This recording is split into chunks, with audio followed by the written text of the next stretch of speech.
Assalamualaikum warahmatullahi wabarakatuh.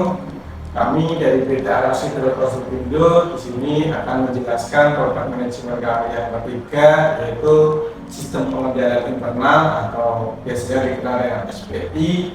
Seperti biasa, kami tentunya akan menjelaskan apa sih yang dimaksud dengan SPI itu sendiri, kemudian secara umumnya itu bagaimana, kemudian juga fungsinya apa, tujuannya apa, komponennya bagaimana.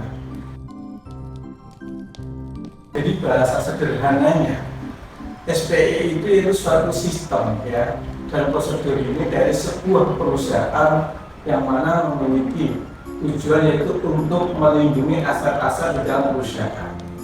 Jadi SPI, sistem pengelolaan internal yang dibuat oleh perusahaan, yaitu suatu sistem dan prosedur yang ditujukan ya, untuk meminimalisir dan untuk melindungi aset-aset yang dimiliki oleh perusahaan itu sendiri. Nah, sehingga SPI ini biasanya itu suatu proses yang mana biasanya akan dipengaruhi oleh pertama yaitu sumber daya manusia dan yang kedua itu teknologi. Jadi kombinasi antara SDM dengan teknologi atau IT yang dimiliki oleh perusahaan. Jadi dua hal itu harus bisa berkombinasi untuk meminimasi terjadinya kecurangan-kecurangan atau fraud atau resiko-resiko yang tidak dikehendaki. Yang biasanya juga ini dirancang yaitu untuk memenuhi suatu tujuan dan tentunya tujuan ini untuk mencapai target dari perusahaan. Nah, kemudian juga dalam SPI ini biasanya juga terjadi atau terdiri dari beberapa komponen-komponennya. Apa aja? Tentunya yang pertama adalah prosedur. Bisa ada prosedur pengendalian. Maksudnya apa? Jadi SPI ini ya harus berupa prosedur. Seperti dari pengertiannya yaitu sistem dan prosedur. Nah, itu harus yang mana itu menunjukkan langkah-langkah atau caranya bagaimana, cara track barangnya bagaimana, cara alur barangnya bagaimana, dan seperti itu. Kemudian komponen yang kedua adalah dalam SPI ini berupa pengawasan. Pengawasan artinya apa? Dalam SPI ini harus berupa dan bisa melakukan evaluasi, ya, kontrol terhadap barang-barang atau pekerjaan yang ada. Dan yang ketiga, SPI ini juga memiliki itu penilaian atau membentuk penilaian dari resiko. Jadi SPI ini harus mengandung kemungkinan terjadinya resiko. Sudah mengetahui bagaimana resiko baik dari secara aktivitas maupun produk yang ada di perusahaan. Itu sudah diketahui. Dan selanjutnya SPI ini juga harus mengandung yaitu tentang lingkungan. Lingkungan ini adalah hal yang sangat penting dan tidak boleh diabaikan. Kenapa? Kaitan dengan SDM, kaitan dengan budaya, ini bagian dari SPI.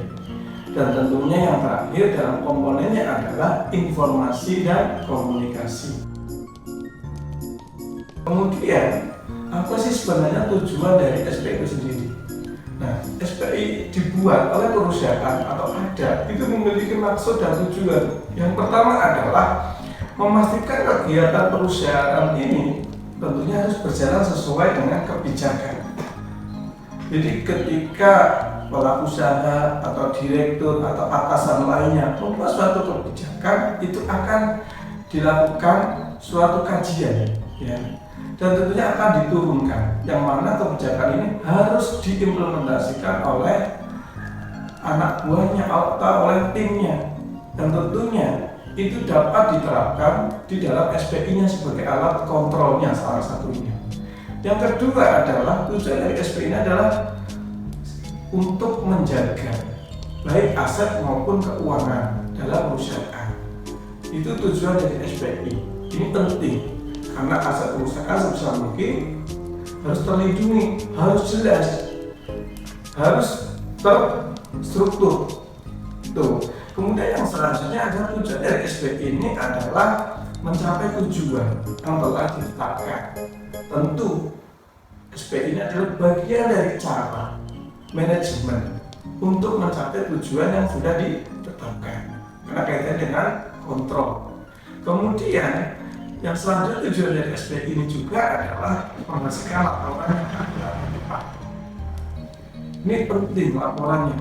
Kenapa? Seperti yang sudah kami sampaikan di sebelumnya tentang produk kami di keuangan, bahwa laporan keuangan ini memiliki peranan yang fundamental bagi para pengambil keputusan.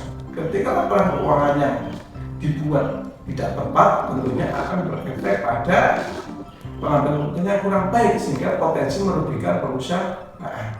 Yang selanjutnya tujuan dari SPI yaitu adalah untuk mencegah kerugian yang terjadi pada sumber dayanya. Ini jelas kaitannya tadi dengan keuangannya. Kemudian yang selanjutnya yaitu untuk memastikan sudah belum aturan-aturan yang ada atau kebijakan yang ada sudah sesuai dengan ketetapan-ketetapan yang ditentukan oleh manajemen. Itu harus dipastikan. Dan yang terakhir, tujuan dari SPI ini adalah untuk mendorong efektivitas maupun efisiensi dari kegiatan operasional. Jadi SPI ini sangat-sangat diperlukan bagi usaha, terutama bagi usaha Bapak Ibu yang memiliki kompleksitas di bidang produksinya maupun aktivitas usahanya. Karena harus memiliki sistem pengendalian internal yang kuat. Jadi silakan bagi para pelaku usaha semuanya maupun Bapak Ibu yang memiliki usaha yang sekiranya belum memiliki sistem pengendalian internal yang baik, bisa hubungi kami agar kami bantu, atau bagi yang sudah memiliki dan sekian yang kurang yakin bisa kami bantu review, atau juga bisa kami lakukan evaluasi agar menjadi SPI yang lebih baik. Tujuannya adalah untuk melindungi aset perusahaan para pelaku usaha Bapak Ibu tercinta.